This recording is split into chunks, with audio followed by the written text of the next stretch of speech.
আসসালামু আলাইকুম এভরিওয়ান। বাংলাদেশি জনপ্রিয় cricketer cutter master Mustafizur Rahman আসন্ন ইংল্যান্ডের 100 বলের টুর্নামেন্ট খ্যাত দা 100-এ খেলতে যাচ্ছে এবং দা 100-এ খেলার জন্য তাকে পুরো আসরের এনওসি দিয়েছে বাংলাদেশ ক্রিকেট বোর্ড। রিসেন্টলি আমরা দেখতে পাচ্ছি বেশ কয়েকটি টুর্নামেন্টে বাংলাদেশি ক্রিকেটারদেরকে কিন্তু বড় পরিসরে এনওসি দেওয়া হচ্ছে। এলপিএল এ বাংলাদেশের 5 জন ক্রিকেটার খেলবে, তাদেরকে এনওসি দেওয়া হয়েছে। এছাড়া জিএসএল এ একজন প্লেয়ার খেলবে, তাকে এনওসি দেওয়া হচ্ছে। এলপিএল এ পাশাপাশি জিএসএল এর পাশাপাশি ইংল্যান্ডের ভাইটালিটি ব্লাস্টেও কিন্তু একজন প্লেয়ারের এনওসি দেওয়া হয়েছে। এখন গতকালকে মুস্তাফিজুর রহমানকে দা 100-এ খেলার জন্য এনওসি দিয়েছে বাংলাদেশ ক্রিকেট বোর্ড।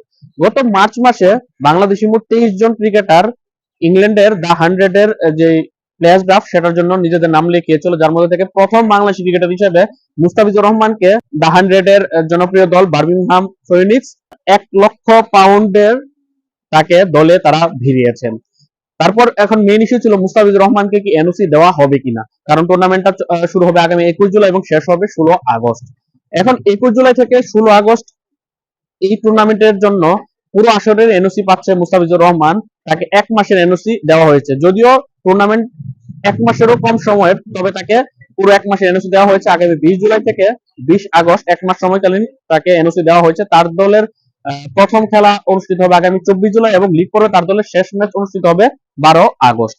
8 দলের অংশগ্রহণে এবারের এই দা 100-এর 6 নম্বর আসরে প্রত্যেকটা দল 8টি করে ম্যাচ খেলবে লিগ পর্বে, তারপর তারা কোয়ালিফাই করলে আরো তাদের ম্যাচের সংখ্যা বাড়বে।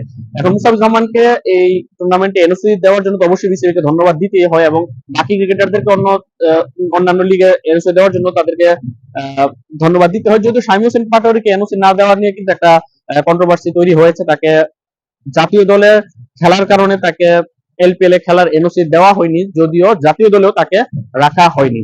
এখন দেখার বিষয় মুস্তাফিজুর রহমান দা 100-এ কিরকম পারফরমেন্স করে। তার দলের মধ্যে পরিচিত ক্রিকেটারদের মধ্যে Will Smith, Laurie Evans, Rehan Ahmed, Mitchell উন, ইথান ব্রুকস সহ আরো কিছু পরিচিত ক্রিকেটার রয়েছে। যদিও এই দলের মধ্যে খুব বড় কোনো তারকা ক্রিকেটার নেই, সবচেয়ে বড় তারকা এই দলের মুস্তাফিজুর রহমানই। দেখার বিষয় দা 100-এ মুস্তাফিজুর রহমান কিরকম করে।